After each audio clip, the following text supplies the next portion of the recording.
Hi friends, welcome back to our channel. ಈ ದಿನ ನಿಮಗೋಸ್ಕರ ಪರ್ಸನಲ್ ಲೋನ್ ಬಗ್ಗೆ ತೆಗೆದುಕೊಂಡು ಬಂದಿದ್ದೇನೆ. ಹೌದು ಸ್ನೇಹಿತರೆ, ನೀವು ಆರಾಮಾಗಿ ಕೆಲವೊಂದಿಷ್ಟು ನಿರ್ದಿಷ್ಟ ದಾಖಲೆಯ ಮೂಲಕ ನೀವು 50,000ದಿಂದ 10 ಲಕ್ಷದವರೆಗೂ ಸಾಲ ಸೌಲಭ್ಯವನ್ನು ಪಡೆದುಕೊಳ್ಳಬಹುದಾಗಿದೆ. ಯಾವುದೇ ರೀತಿಯ ಜಾಸ್ತಿ ಡಾಕ್ಯುಮೆಂಟ್ಸ್ ಇಲ್ಲದೆ, ಹಾಗೆ ಅತಿ ಕಡಿಮೆ ಬಡ್ಡಿ ದರದಲ್ಲಿ ನಿಮಗೆ ಎಲ್ಲಿ ಸಾಲ ಸೌಲಭ್ಯ ಸಿಗುತ್ತದೆ ಅದರ ಬಗ್ಗೆ ಸಂಪೂರ್ಣವಾದ ಮಾಹಿತಿಯನ್ನು ನಾನು ಈ ವಿಡಿಯೋದಲ್ಲಿ ತಿಳಿಸ್ಕೊಡ್ತೇನೆ. ಹಾಗೆ ಸುಮಾರು ಬ್ಯಾಂಕಲ್ಲಿ ನೀವು ನೋಡಿರ್ಬೋದು, ಹೆಚ್ಚಿನದಾಗಿ ಡಾಕ್ಯುಮೆಂಟ್ಸ್ ಅನ್ನ ಕೇಳ್ತಾರೆ, ಹಾಗೆ ಜಾಸ್ತಿ ಸಾಲ ಕೂಡ ಕೊಡೋದಿಲ್ಲ, ಹಾಗೆ ಪರ್ಸನಲ್ ಲೋನ್ ಅನ್ನ ಕೊಡೋದಿಲ್ಲ. ಸೊ ಇಂತಹ ಒಂದು ಸಮಸ್ಯೆಗಳಿದೆ. ಆದ್ರೆ ನಾವು ಹೇಳುವಂತಹ ಬ್ಯಾಂಕಲ್ಲಿ ನಿಮಗೆ 50,000ದಿಂದ 10 ಲಕ್ಷದವರೆಗೂ ಆರಾಮಾಗಿ ಸಾಲ ಸೌಲಭ್ಯನ ಪಡೆದುಕೊಳ್ಳಬಹುದಾಗಿದೆ. ಸೊ ಇದು ಯಾವ ಬ್ಯಾಂಕು ಹೇಗೆ ಕೊಡ್ತಾರೆ, ಹಾಗೆ ಎಷ್ಟು ಬಡ್ಡಿ ದರದಲ್ಲಿ ಕೊಡ್ತಾರೆ, ಹಾಗೆ ಯಾವ್ಯಾವ ಡಾಕ್ಯುಮೆಂಟ್ಸ್ ಬೇಕು, ಯಾವಾಗ ಅಪ್ಲೈ ಮಾಡಬೇಕು ಅನ್ನುವ ಸಂಪೂರ್ಣವಾದ ಮಾಹಿತಿಯನ್ನು ನಾನು ಈ ವಿಡಿಯೋದಲ್ಲಿ ತಿಳಿಸ್ಕೊಡ್ತೇನೆ. ಈ ವಿಡಿಯೋನ ಕೊನೆವರೆಗೂ ನೋಡಿ. ನೀವಿನ್ನು ನಮ್ಮ ಚಾನಲ್ಗೆ ಹೊಸಬರಾಗಿದ್ರೆ ಈ ವಿಡಿಯೋಗೆ ಒಂದು ಲೈಕ್ ಮಾಡಿ, ಹಾಗೆ ಸಬ್ಸ್ಕ್ರೈಬ್ ಅನ್ನ ಮಾಡ್ಕೊಳ್ಳಿ. ಸಬ್ಸ್ಕ್ರೈಬ್ ಮಾಡ್ಕೊಳ್ಳೋದ್ರಿಂದ ನಾವು ಹಾಕುವಂತ ವಿಡಿಯೋಗಳು ನಿಮಗೆ ಮೊದಲು ತಲುಪುತ್ತವೆ. ಹಾಗೆ ವಿಡಿಯೋಗೊಂದು ಲೈಕ್ ಮಾಡಿ. ಈ ಒಂದು ಪರ್ಸನಲ್ ಲೋನ್ ಏನಿದೆ, ಎಜುಕೇಶನ್ ಅಥವಾ ಬಿಸ್ನೆಸ್ ಪರ್ಪಸ್ಗೋಸ್ಕರ ಲೋನ್ ಅನ್ನ ಕೊಡ್ತಾರೆ. ಇದರಲ್ಲಿ ಕೆನರಾ ಬ್ಯಾಂಕ್ ಅಲ್ಲಿ ನಿಮಗೆ ಕೇವಲ 10% ಬಡ್ಡಿ ದರದಲ್ಲಿ ನಿಮಗೆ 50,000ದಿಂದ 10 ಲಕ್ಷದವರೆಗೂ ನಿಮಗೆ ಸಾಲ ಸೌಲಭ್ಯ ಸಿಗುತ್ತದೆ. ಹಾಗೆ ಬಡ್ಡಿ ದರದಲ್ಲೂ ಕೂಡ ಸ್ವಲ್ಪ ವೇರಿಯೇಷನ್ ಕೂಡ ಆಗ್ತದೆ, ಯಾಕಂದ್ರೆ ನಿಮ್ಮ ಸಿವಿಲ್ ಸ್ಕೋರ್ ಮೇಲೆ ಡಿಪೆಂಡ್ ಆಗಿರುತ್ತದೆ.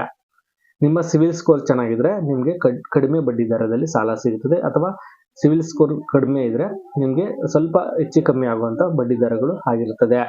ಸೊ ಹಾಗೆ ಇಲ್ಲಿಯವರೆಗೆ ಕೆನರಾ ಬ್ಯಾಂಕ್ ಅಲ್ಲಿ 1,80,000 ಜನ ಗ್ರಾಹಕರು ಆಲ್ರೆಡಿ ಲೋನ್ ಅನ್ನ ತೆಗೆದುಕೊಂಡಿದ್ದಾರೆ. ಅದೇ ರೀತಿಯಲ್ಲಿ ಬೇರೆ ಬೇರೆ ಕಡೆಯಲ್ಲಿ ಹಲವಾರು ಡಾಕ್ಯುಮೆಂಟ್ ಅನ್ನ ಕೇಳ್ತಾರೆ. ಅದರಲ್ಲಿ ಈ ಒಂದು ಬ್ಯಾಂಕ್ ಅಲ್ಲಿ ಜಾಸ್ತಿ ಡಾಕ್ಯುಮೆಂಟ್ಸ್ ಕೂಡ ಕೇಳೋದಿಲ್ಲ, ಹಾಗೆ ಯಾವುದೇ ರೀತಿಯ ಗ್ಯಾರಂಟಿ ಅಥವಾ ಶೂರಿಟಿಯನ್ನ ಕೂಡ ಕೇಳೋದಿಲ್ಲ. ಅಂದ್ರೆ ಶೂರಿಟಿ ಅಂದ್ರೆ ಆಸ್ತಿ, ಅಡಮಾನ, ಒಡವೆ ಏನಾದ್ರು ಇಡಿಸ್ಕೊಂಡು ಸಾಲ ಕೊಡ್ತಾರಲ್ಲ, ಸೊ ಆ ತರ ಯಾವುದೇ ರೀತಿಯ ನಿಮ್ಗೆ ಒಂದು ವಸ್ತುಗಳನ್ನ ಇಟ್ಕೊಂಡು ನಿಮ್ಗೆ ಯಾವುದೇ ರೀತಿಯ ಸಾಲನ ಕೊಡಲ್ಲ. ನಾರ್ಮಲ್ ಆಗಿ ಪರ್ಸನಲ್ ಲೋನ್ ಅನ್ನ ಕೊಡ್ತಾರೆ. ಅದಕ್ಕೆ ಬೇಕಾಗಿರುವಂತಹ ಡಾಕ್ಯುಮೆಂಟ್ಸ್ ನಾನು ಈ ವಿಡಿಯೋದಲ್ಲಿ ತಿಳಿಸ್ಕೊಡ್ತೇನೆ. ಈ ವಿಡಿಯೋನ ಕೊನೆವರೆಗೂ ನೋಡಿ. ಹಾಗೆ ನೀವೇನಾದ್ರೂ ಸ್ಯಾಲ್ರಿ ಮೇಲೆ ಡಿಪೆಂಡ್ ಆಗಿದ್ರೆ ಅವ್ರಿಗೂ ಕೂಡ ಕೊಡ್ತಾರೆ, ಅಥವಾ ನೀವು ಬಿಸ್ನೆಸ್ ಮಾಡುತ್ತಿದ್ರೆ ಅದಕ್ಕೆ ಸಾಲನ ಕೊಡ್ತಾರೆ, ಅಥವಾ ಸ್ಯಾಲ್ರಿ ಪರ್ಸನ್ ಆಗಿದ್ರು ಕೂಡ ನಿಮ್ಗೆ ಸಾಲನ ಕೊಡ್ತಾರೆ.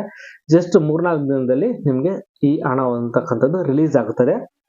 ಬೇರೆ ಬ್ಯಾಂಕಲ್ಲಿ ತುಂಬಾ ಕಾಯಿಸ್ತಾರೆ, ಆದ್ರೆ ಇದರಲ್ಲಿ ಜಸ್ಟ್ ಒಂದು 3-4 ಡೇಸ್ ಅಲ್ಲಿ ನಿಮಗೆ ಸಾಲ ಸೌಲಭ್ಯ ನಿಮ್ಮ ಬ್ಯಾಂಕ್ ಅಕೌಂಟ್ಗೆ ಬಂದು ರಿಲೀಸ್ ಆಗ್ತದೆ.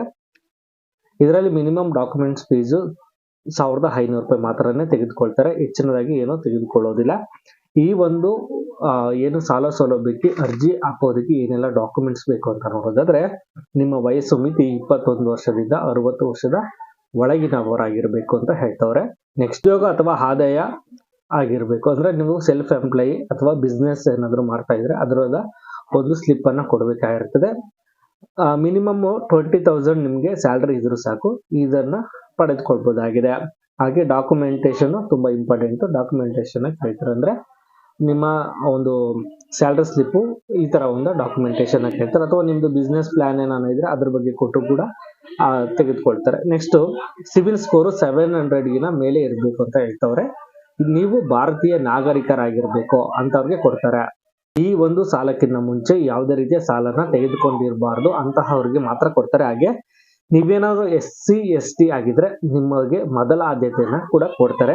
ಹಾಗೆ ಮಹಿಳೆ ಅರ್ಜಿದಾರರಿಗೆ 0.5% ಬಡ್ಡಿ ದರದಲ್ಲಿ ರಿಯಾಯಿತಿ ಇರುತ್ತದೆ. ಅಂದ್ರೆ ನಿಮ್ಗೆ 0.50 ಪೈಸೆ ಏನಿದೆ ಅದು ಬಡ್ಡಿ ದರದಲ್ಲಿ ಕಡಿಮೆ ಮಾಡ್ಕೊಳ್ತಾರೆ ಅಂತ ಹೇಳ್ತಾರೆ. ಹಾಗೆ ಇದಕ್ಕೆ ಬೇಕಾಗಿರ್ತಕ್ಕಂಥ ಅಗತ್ಯವಾಗಿರ್ತಕ್ಕಂತಹ ಡಾಕ್ಯುಮೆಂಟ್ಸ್ ಬಗ್ಗೆ ನೋಡಿದ್ರೆ, ನಿಮ್ದು ಆಧಾರ್ ಕಾರ್ಡ್ ಇರಬೇಕು, ಪ್ಯಾನ್ ಕಾರ್ಡ್ ಇರಬೇಕಾಗಿರುತ್ತದೆ, ವೋಟರ್ ID ಕೇಳ್ತಾರೆ, ನಿಮ್ದು 3 ತಿಂಗಳದ ಸ್ಯಾಲರಿ ಸ್ಲಿಪ್ ಇರಬೇಕು, ಅಥವಾ 3 ತಿಂಗಳದು ಬ್ಯಾಂಕ್ ಸ್ಟೇಟ್ಮೆಂಟ್ ಅನ್ನ ಕೇಳ್ತಾರೆ.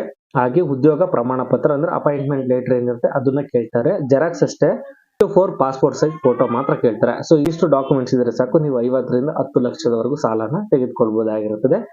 ಈ ಒಂದು ಲೋನ್ಗೆ ಹೇಗೆ ಅರ್ಜಿ ಹಾಕ್ಬೇಕು ಅಂತ ನೋಡೋದಾದ್ರೆ, ನೀವು ಆನ್ಲೈನ್ ನಲ್ಲೂ ಕೂಡ ಮಾಡಬಹುದು, ಅಥವಾ ಬ್ಯಾಂಕಿಗೆ ಡೈರೆಕ್ಟ್ ಆಗಿ ಕೆನರಾ ಬ್ಯಾಂಕಿಗೆ ಹೋಗಿ ಅಲ್ಲಿ ಕೂಡ ನೀವು ಈ ಒಂದು ಸಾಲ ಸೌಲಭ್ಯನ ತೆಗೆದುಕೊಳ್ಬಹುದು. ಆನ್ಲೈನ್ ನಲ್ಲಿ ಕೆನರಾ ಬ್ಯಾಂಕ್ ವೆಬ್ಸೈಟ್ ಇರುತ್ತಲ್ಲ, ಸೊ ಅಲ್ಲಿ ಹೋಗಿ ನೀವು ಸರ್ಚ್ ಮಾಡಿ ನೀವು ಅಪ್ಲಿಕೇಶನ್ ಅನ್ನು ಹಾಕಿ ಫಿಲ್ ಮಾಡ್ಕೊಂಡು ತೆಗೆದುಕೊಳ್ಬಹುದು. ಇಲ್ಲಾಂದ್ರೆ ಬೆಸ್ಟ್ ಆಪ್ಷನ್ ಬ್ಯಾಂಕ್ ಹತ್ರನೇ ಹೋಗಿ ನೀವು ಒಂದು ಡಾಕ್ಯುಮೆಂಟ್ಸ್ ಏನಿದೆ ಅದನ್ನೆಲ್ಲ ಸಬ್ಮಿಟ್ ಮಾಡಿ ಅವ್ರ ಹತ್ರ ನೀಟಾಗಿ ಇದ್ರ ಬಗ್ಗೆ ಹೆಚ್ಚಿನದಾಗಿ ಮಾಹಿತಿಯನ್ನ ತೆಗೆದುಕೊಂಡು ಆಮೇಲೆ ಬೇಕಾದ್ರೂ ನೀವು ಸೌಲಭ್ಯನ ತೆಗೆದುಕೊಳ್ಬಹುದಾಗಿರುತ್ತದೆ.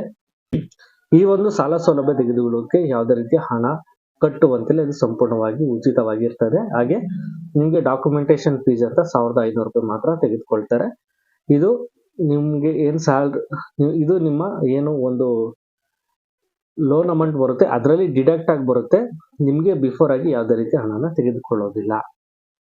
ನಿಮ್ಗೆ ಏನಾದರೂ ಈ ವಿಡಿಯೋ ಇಷ್ಟವಾಗಿದ್ರೆ ಈ ವಿಡಿಯೋಗೆ ಒಂದು ಲೈಕ್ ಮಾಡಿ, ಸಬ್ಸ್ಕ್ರೈಬ್ ಮಾಡ್ಕೊಳ್ಳಿ. Thanks for watching.